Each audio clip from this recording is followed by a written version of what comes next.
You know, the 12 Days of Anime thing has been around for some years. I was going to do one this year, but after losing my voice and then getting it back, there wasn't any time to put anything together. So instead, I'll do an abridged version. Initially, I was going to make a video about each topic here, and I still may, but because of my odd hours at work, it wasn't possible. Yeesh. I've only reviewed like 6 books and 1 show this year, and 2 of them were remakes. I better get cracking on it. Also, heads up, not all of these will be about Japanese anime, but also they'll be about Japanese manga as well. So let's begin with Dragon Ball Super is good now? Because of episode 5 of Dragon Ball Super, I made a video about everything I thought was bad about the series, and it stayed inconsistent for let's say 20 more episodes. However, once the production staff and Toriyama were forced to come up with an original story arc and material, it's gotten better.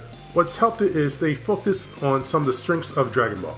Breezy, silly comedy, well-paced and thought-out action, and expanding on the lore of the Dragon Ball universe. This year, we saw a new tournament arc during which we saw the return of an old technique, learn more about the Omni King, Super Dragon Balls, and in the Goku Black arc, we get to see other alternate universes, and we also get to see create one of the best, if not the best, villain in Dragon Ball history, or in animation this year.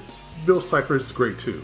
Plus now we're starting to focus more on secondary characters instead of just Vegeta and Goku, like Android 18, Mai, Yamcha. Can Krillin be too far behind?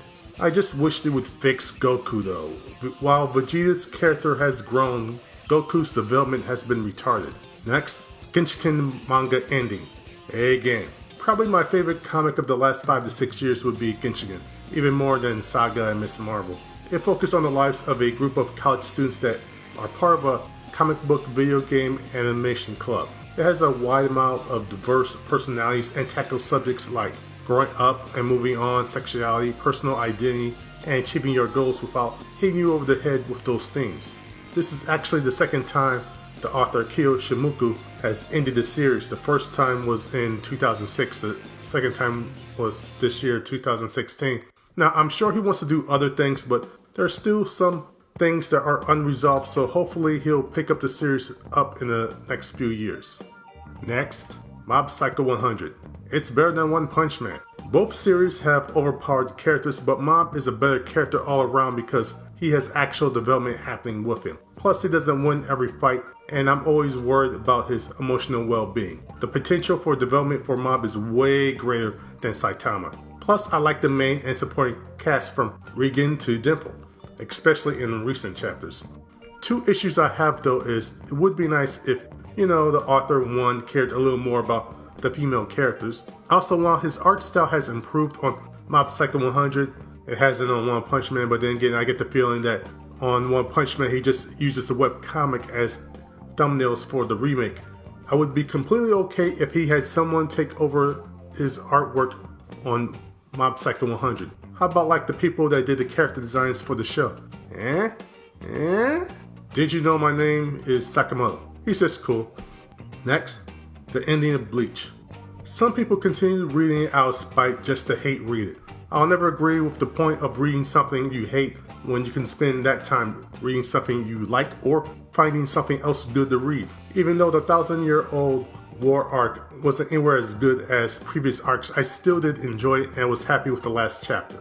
I developed a greater respect and understanding with Mr. Kubo when we learned just what he had to go through the last few years on the title. Hopefully he'll get better, and the way the series ended, there's a sense of hope for the future about it, and who knows, maybe he might come back in a few years and fill in the gaps of that last arc. Next, anime and manga's dirty little secret. God damn it, Japan, really? It's bad enough that the typical mangaka is basically living in poverty, but then this year we learned the unreal conditions that animators have to go through. Low, unlivable pay and unrealistic hours. On the comic side, it's that bad, but maybe even worse. Even if you're a successful creator like Oda, Toriyama, and Kishimoto, the way the system is, it's burning the creators out, and the way it's going, it will dramatically affect the popularity of Japanese manga in the future. Of course, big companies don't care about that. They only want the now. Heck, this is what led to Toriyama actively disliking Dragon Ball and then not playing a big part with it for over a decade. Also, the grind is completely messed up. It messed up Kubo and Togashi, and hell, Kishimoto ended Naruto in 2014 and it's taking him this long to recharge. I believe his follow-up, a monthly title, was supposed to come out this year, but it looks like the premiere date is still up in the air. Get together, Japan. Fairy Tail. Conflicting emotions. I got back into reading Fairy Tail again and it was awesome. Until it wasn't. Natsu finally accomplishing his dream and finding his dragon father, the many sacrifices the characters had to make, learning about Natsu's backstory were great. What wasn't was finding out that the sacrifices were pointless and empty. Bringing a character or characters back from the dead not even 2 issues after they died, continued questionable fan service, the feeling that Njiro is just trolling us.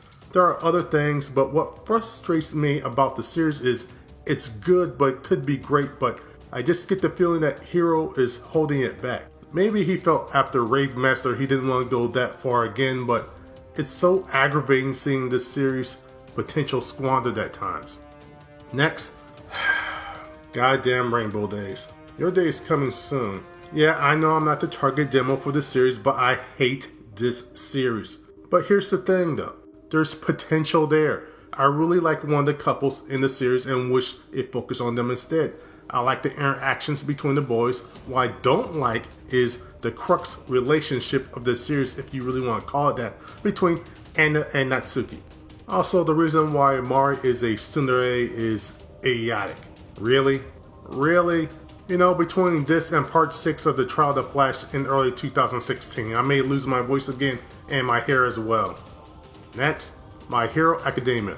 This has taken over One Punch Man for me. One Punch Man is a satire that's been spinning its wheels for about 1 or 2 years now, and the joke is starting to get old. Academia has more interesting characters and storylines. It's also a better twist on the superpowered kids at a school genre.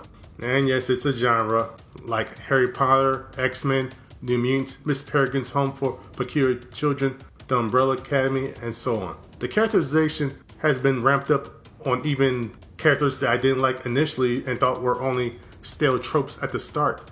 The stakes keep getting raised, but there's still heart and fun in the series, and about 3 years in, All Might is still the best character with some of the series' best moments. The TV series has only shown a sliver of how great he and the rest of the series is going to get. Next, Diamond is Unbreakable.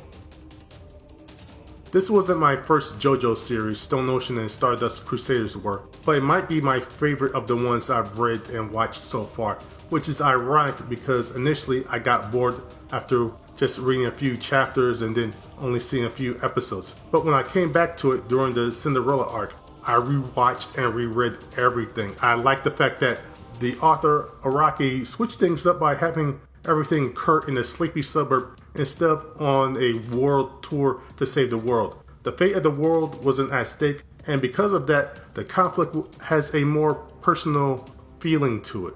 But also, just as with the future and previous JoJo story arcs, the ending had a mix of sadness and hope for the future.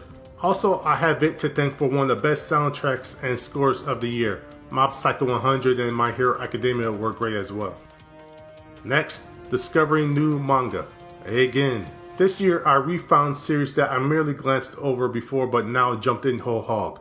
Sakamoto, Flying Witch, Dagashi Kashi, Kaguya, Platinum, and Your Lie in April, to name a few. While most of these were comedies, they were pretty diverse.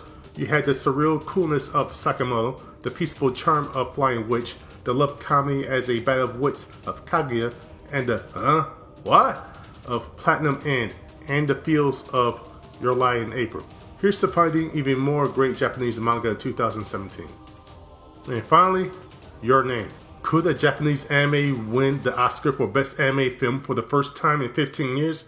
Of course not. That's not how the Oscars work. But from what I've seen so far of the film, this could possibly be one of my favorite films of the year, even over Kubo and the Two Strings review coming soon, and Zootopia. The most I can hope for is that it'll get nominated and then maybe some of the major entertainment sites will shine a light on it. That's doubtful though, seeing as though it didn't even get nominated for an Annie Award. So even if the anime industry didn't get it nominated, why would it have a better chance at the Oscars? Oh well, based on what happened in 2016, humanity has lived down to my low expectations of them. So, we can only go up from here, right?